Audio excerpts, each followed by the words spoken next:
ପୁରୀ ଶ୍ରୀମନ୍ଦିରରେ କିପରି ମହାପ୍ରସାଦ ପ୍ରସ୍ତୁତ କରାଯାଏ। ପ୍ରଥମେ ଏହି ଦରଭଙ୍ଗା ସାଧାରଣ ଅମୁଣିଆ ଚାଉଳକୁ ମାଟି ପାତ୍ରରେ ଫୁଟୁଥିବା ଗରମ ପାଣିରେ ସିଝାଇବା। ସିଝିଗଲା ପରେ ଏହି ଚାଉଳକୁ ଅନ୍ନ କୁହାଯାଏ। ଏହି ଅନ୍ନକୁ ରୋଷେଇଶାଳ ବାହାରକୁ ନେଲା ପରେ ଏହାକୁ କୁହାଯାଏ ଛେକ। ଏହି ଛେକକୁ ବର୍ତ୍ତମାନ ଭୈରବ ଚକ୍ର ଉପରେ ରଖାଯାଇ ତିନି ଠାକୁରଙ୍କୁ ନିବେଦନ ପାଇଁ ପ୍ରସ୍ତୁତ କରାଗଲା ବେଳେ ଏହାକୁ କୁହାଯାଏ ନୈବେଦ୍ୟ। ନୈବେଦ୍ୟ ବା ନିବେଦନ ପରେ ଯେତେବେଳେ ତିନି ଠାକୁର ଏହାକୁ ଗ୍ରହଣ କରନ୍ତି ଏହା ହୋଇଯାଏ ଭୋଗ। ଏହାପରେ ଶକ୍ତି ରୂପା ମା ବିମଳାଙ୍କୁ ଏହି ଭୋଗ ଅର୍ପଣ କରାଗଲା ପରେ ଏହା ହୋଇଯାଏ ମହାପ୍ରସାଦ। ଶକ୍ତି ତ ଶିବଙ୍କ ବିନା ଅଧୁରା ନା, ତେଣୁ ଏହି ମହାପ୍ରସାଦକୁ ଏହାପରେ ଶିବଙ୍କର ପାଞ୍ଚଟି ରୂପ ପଞ୍ଚ ପରମେଶ୍ୱରଙ୍କୁ ଅର୍ପଣ କରାଗଲା ପରେ ଏହାକୁ କୁହାଯାଏ କୈବଲ୍ୟ। କୈବଲ୍ୟର ଅର୍ଥ ହେଉଛି ମୁକ୍ତି।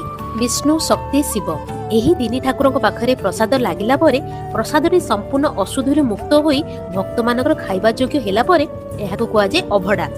ଖାଇସାରିଲା ପରେ ଯେଉଁ ଅଭଡ଼ାର ଅନ୍ନ ବଳିଯାଏ ତାହା ଶୁଖିଗଲା ପରେ କୁହାଯାଏ ନିର୍ମାଲ୍ୟ।